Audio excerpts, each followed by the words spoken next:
In March of 2020, just as the pandemic began, brothers Matthew and Philip Reagan were taking a cross-country trip to California, when they were fatally shot on a desolate road in the Navajo Nation in northern Arizona. Who killed Matthew and Philip? Matthew and Philip were two brothers who grew up together in Cleveland, Ohio.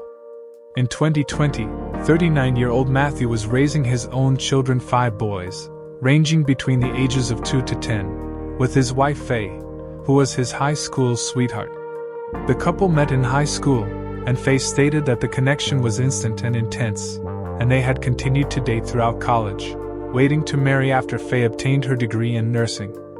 Faye described their relationship as very loving and happy, and that the pair grew together both romantically and in life. Matthew was an easygoing, loving father who his sons adored, and was described as being a very romantic husband, often bringing his wife small gifts, just to show her he was thinking of her. At his work as an HVAC technician, Matthew was known to be soft-spoken and analytical, with his manager saying he had Jeopardy-like knowledge. Matthew was loyal to his Catholic faith, and was in love with collecting watches, hiking, and riding his bike. His wife said that he loved blasting terrible Irish music in the car and at home, often dancing with his young sons. Faye said that Philip especially loved spending time with his younger brother, and the two would often be found out in the garage tinkering with cars.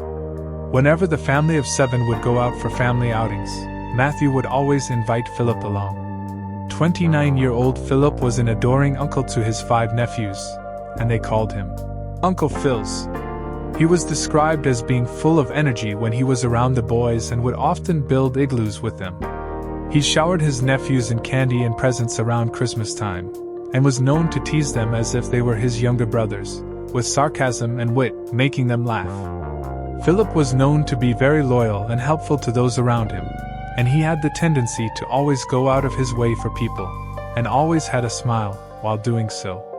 Faye recalls her affection for her brother-in-law, and how she essentially watched him grow up, saying, "He was just a little boy, like our little boys, when I first met him. He always had a smile on his face and was really funny." Philip was employed as a maintenance man at an apartment complex in Cleveland, but just before his death, he was planning a big move to California in order to begin a new job and a new path in life. A friend of Philip's had mentioned to him how an employment opening was available at the Montecito Sequoia Lodge, located in the Sequoia National Forest, and interested in living in a new location, Philip had flown out to California and applied for the position. Philip was soon offered the job after he flew back to Ohio.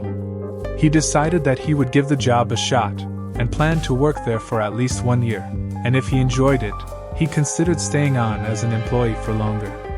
He was equally excited and nervous about this new journey. When Philip accepted his new position in California, that meant he needed to make a cross-country move to relocate. Matthew, wanting to spend a bit more time with his younger brother, decided he would join him on the drive, as a form of brotherly bonding.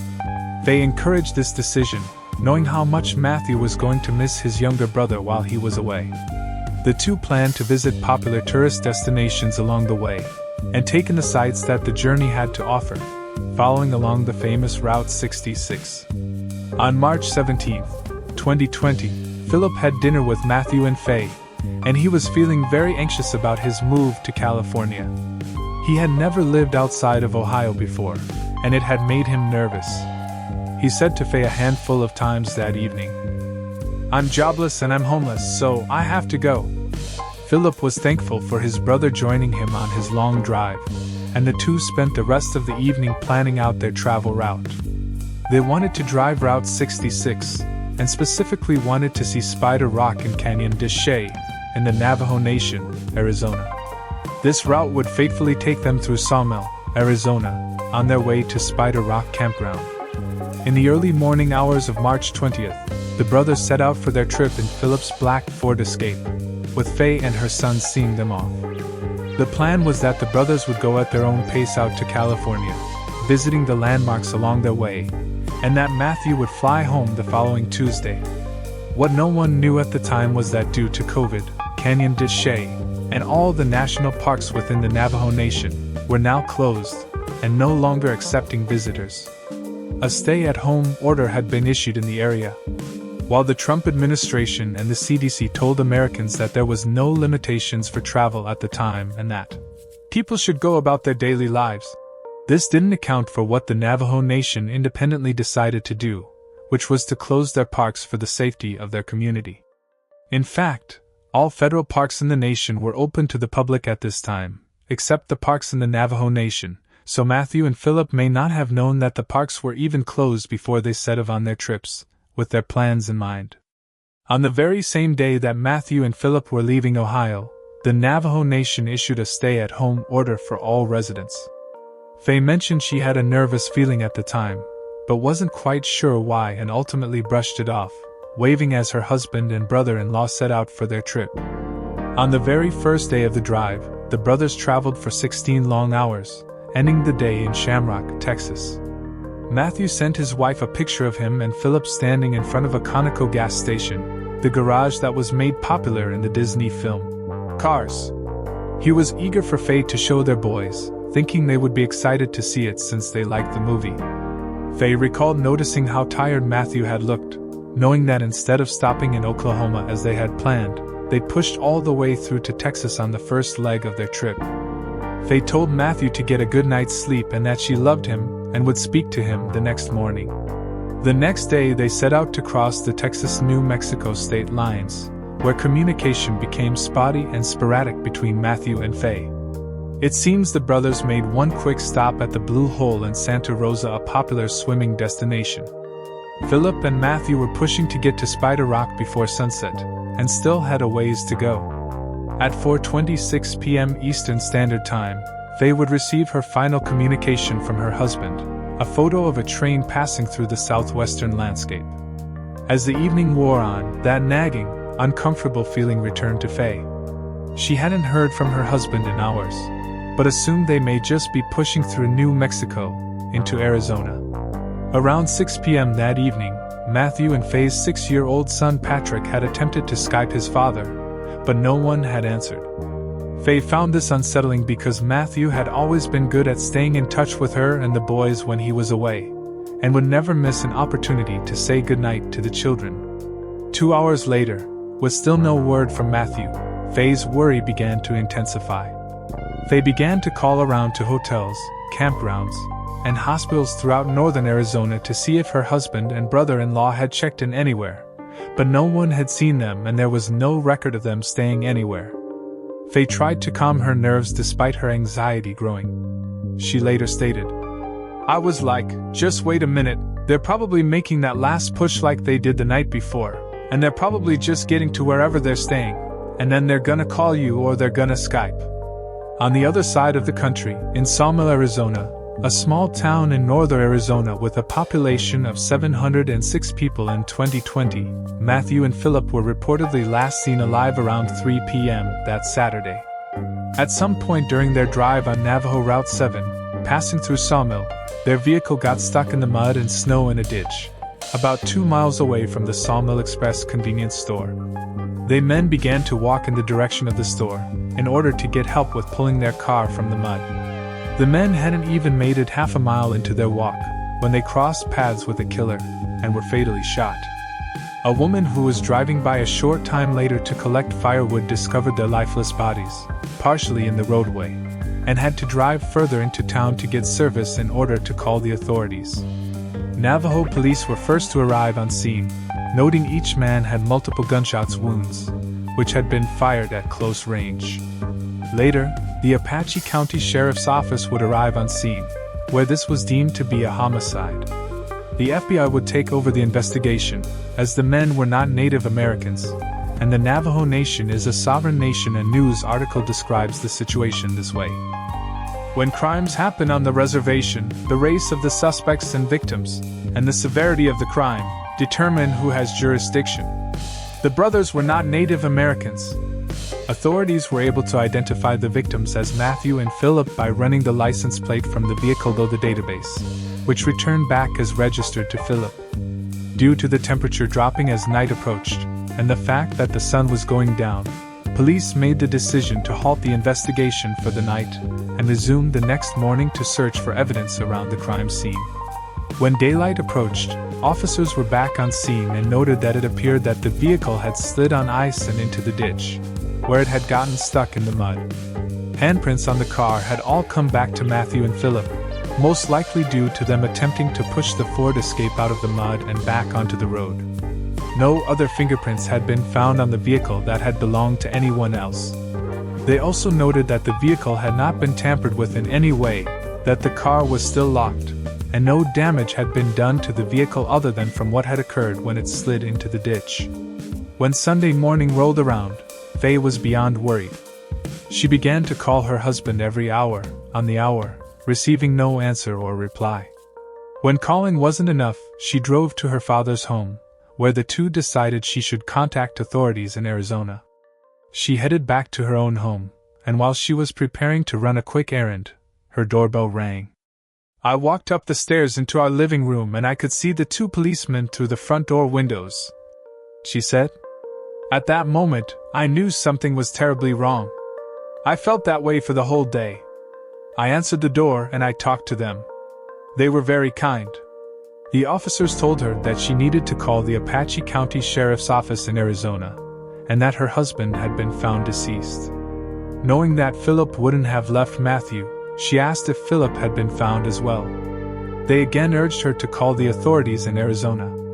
When she did, she learned about the murder of her husband and brother-in-law, something she never expected to hear. She stated that when they set out for their trip, her biggest worry had been COVID having reached the United States. She never expected her husband and brother-in-law would be harmed in any way. The police stayed at Faye's home while this call unfolded, and sadly, her oldest son was by her side to hear the news about his father. When asked by police if they could get anyone for her, she recalls thinking to herself, "The police asked me who they could get for me. I just couldn't even think straight. The person you could get for me is the person you just told me isn't available." As this happened fairly recently, the investigation into Matthew and Philip Reagan's murders are still ongoing and active, and there doesn't seem to be any word about what has been uncovered so far.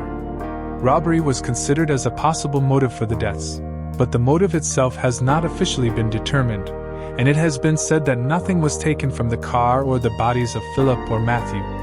It is believed that Matthew and Philip had taken the rural road because GPS had directed them that way instead of on a more populated road that may have taken longer, and that when their car got stuck in the mud, someone with ill intentions happened upon them.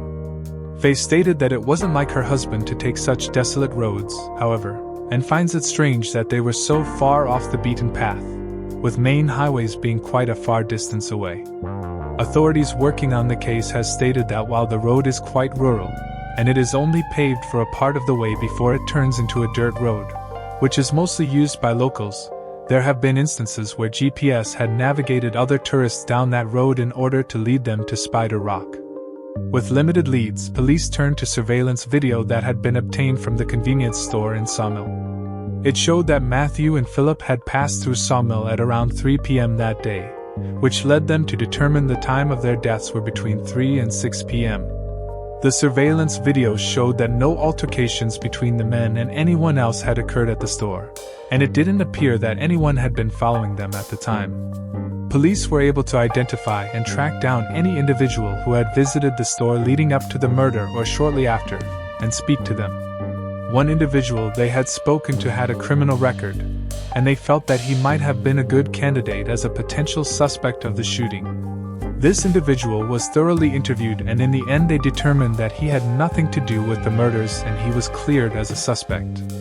Faye has had a difficult time accepting that her partner of 22 years is no longer with her, or her sons. She said that she sees Matthew whenever she looks at their children. She sees him in their spirit, in their cheek dimples, and in their bright red hair. She worries that their youngest son won't remember his father at all, once he grows older. But she speaks to her children every single day about their father, reminding them of his deep love for his family. She described the pain of losing her husband, saying, "At home, he's everywhere. But then very sadly, he's not. And that's very hard." She finds comfort in the fact that the two brothers were together in the moments of their deaths, and not alone. She wants her husband and brother-in-law to be remembered not for how they died, but for who they were in life and before this terrible tragedy unfolded, saying, "They both did so many things with their lives that impacted so many people around them in a positive way, that we don't want the primary thing that they're ever thought of or when you look for them and is this one single event. There's so much more than how they were killed. They were people that had tons of family that loved them, they had friends. They had co-workers. They have a lot of people that miss them, but then they are also not able to continue with those relationships." 21 months after the death of her loved ones, Faye made her way to the desolate dirt road where her world changed forever. She wanted to see the place her husband spent his final moments, a chance to see through his eyes. She placed 2 wooden crosses at the side of the road, and she used this moment to teach her sons that healing was about forgiveness, and not allowing your heart to harden. The FBI has put up a $10,000 reward for any information leading to a resolution in the deaths of Matthew and Philip Reagan. Anyone with information about this case is asked to call FBI Phoenix 623-466-1999, Navajo Department of Criminal Investigations in Window Rock, Arizona 928-8717519, Apache County Sheriff's Office 800-352-1850. The FBI is working on the case and have vowed to not give up on it, saying to the Arizona Republic, "We are confident someone knows who is responsible for the murders of Matthew and Philip Reagan. The FBI and our law enforcement partners have logged many hours of investigative work on this case. The FBI does not forget. No matter how much time has passed, we will continue to aggressively pursue this investigation. We are dedicated to protecting all of our communities and to pursuing justice for Matthew and Philip Reagan, their family, and friends."